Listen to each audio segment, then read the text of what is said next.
দিচ্ছে না, করতে হবে, বর্ধিত বিদ্যুৎ বিল প্রত্যাহার করতে হবে, বর্ধিত বিদ্যুৎ বিল প্রত্যাহার করতে হবে। দিচ্ছে না, নইলে প্রতিবাদ, নইলে বিক্ষোভ, লড়াই লড়াই লড়াই চাই, লড়াই লড়াই লড়াই চাই। এই লড়াই করবে কে? এই লড়াই করবে কে?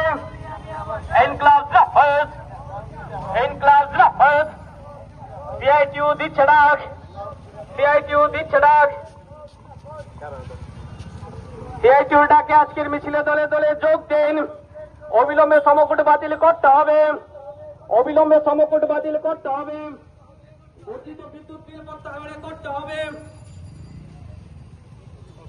বর্ধিত বিদ্যুৎ বিল প্রত্যাহার করতে হবে, বর্ধিত বিদ্যুৎ বিল প্রত্যাহার করতে হবে। গ্রাম জিরেগা বাতিল করে পুনরায় রেগা চালু করতে হবে, গ্রাম জিরেগা বাতিল করে পুনরায় রেগা চালু করতে হবে। আরে কমপ্লেট দোকানটা করেন না।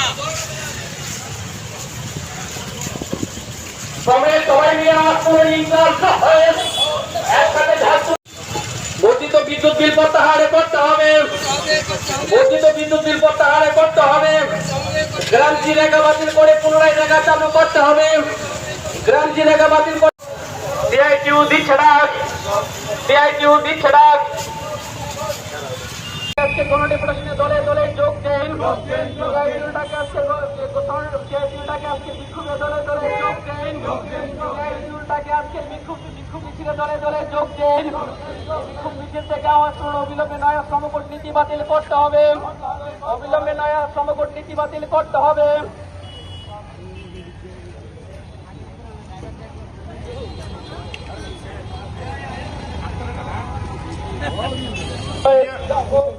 ইনকলাব জিন্দাবাদ, সিআইটিইউ দিচ্ছে ডাক, সিআইটিইউ দিচ্ছে ডাক। ইনকলাব জিন্দাবাদ, ইনকলাব জিন্দাবাদ। জিনিসপত্র খুবই খারাপ অবস্থায় আছে। আমাদের সারা দেশে যে শ্রমকোড কার্যকর করা শুরু হয়েছে, এই শ্রমকোডের ফলে শ্রমিকের কাজের ঘন্টা বেড়ে যাবে, শ্রমিকের মজুরি বৃদ্ধি হবে না, তাদের শ্রমিকের মজুরি আরও বেশি কমে যাবে। জিনিসপত্রের দাম ক্রমাগত বাড়ছে, জ্বালানি তেলের দাম বাড়ছে, গ্যাসের দাম বাড়ছে। সেই জায়গায় শ্রমিকদের যে মজুরি বৃদ্ধি হওয়ার কথা, সেই বৃদ্ধি হচ্ছে না।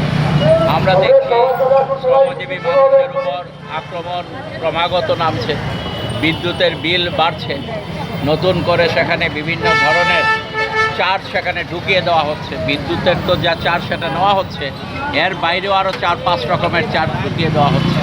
স্মার্ট মিটার জোর করে চাপিয়ে দেওয়া হচ্ছে। তার ফলে আমাদের আগে যে বিল আসতো তার চাইতে দ্বিগুণ, কোথাও কোথাও তার চাইতেও বেশি বিল আসছে। আমরা দেখছি আমাদের রাজ্যের মধ্যে শ্রমজীবী মানুষের কাজ করে খাওয়ার মতো সেখানে ব্যবস্থা নেই।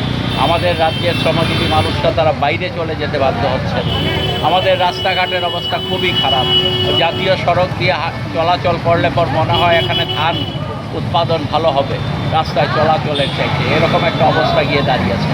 মানুষ বাধ্য হয়ে বাংলাদেশে চলে যেতে বাধ্য হচ্ছেন। বর্ডার এলাকায় যারা আছেন গরিব অংশের মানুষ, তারা বাংলাদেশে চলে যেতে বাধ্য হচ্ছেন।